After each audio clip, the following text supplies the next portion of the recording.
I'm originally from Sri Lanka. There was racial riots in Sri Lanka. I was 16 and my second sister was 18 and my other sister was 20. We were getting ready to have dinner. Just one guy came and said, "Your house is next. You better run." And what do you mean our house is next? He says, "You better run." And so we just ran to the back of the house and went and hid there. And a mob came in, took all our stuff, looted everything, brought trucks, took our furniture, everything. And here we are in the back, hiding out and watching our things go.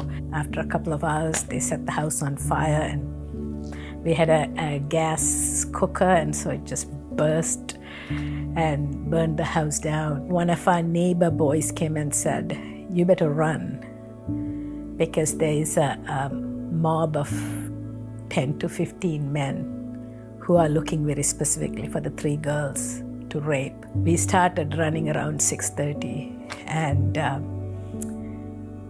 we ran through people's backyards, people's fields, through the river. There were crocodiles in the river.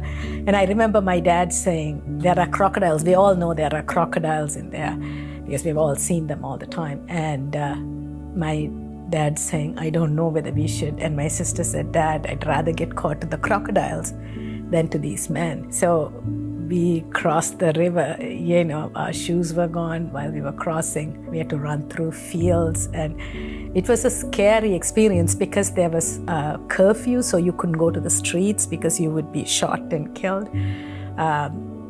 It was like that day, over 3,000 people died that day. So we just ran and ran until we found a Catholic church.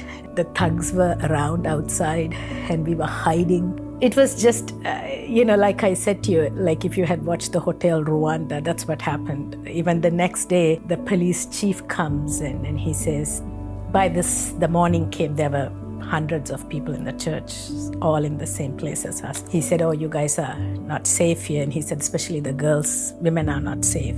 He said, "I'll take the women with me." I still remember him looking up and down, looking at each of the women, and he picked 6 women, and he said that's all the room he had, and he said he'll come and pick us up next. But 2 days later, we found that police had taken all these women, raped and killed them. So you just kind of go, it was just a nightmarish couple of days because it was like ethnic cleansing. It was just terrible.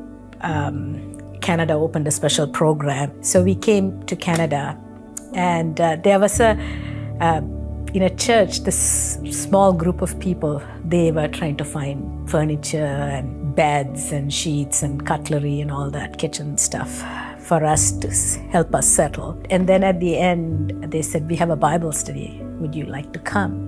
We didn't want to go to a Bible study. Who wants to go to a Bible study? But they were so kind. We are like, "Oh, we should go." So we started going to this Bible study. And as we were there every week, that's where we found Jesus. That's where I found out there's a God who's been chasing after us in love, longing to find us. Now I look back and I go, God is a God who heals. God is a God who redeems even our pain, even our brokenness, even our difficult things.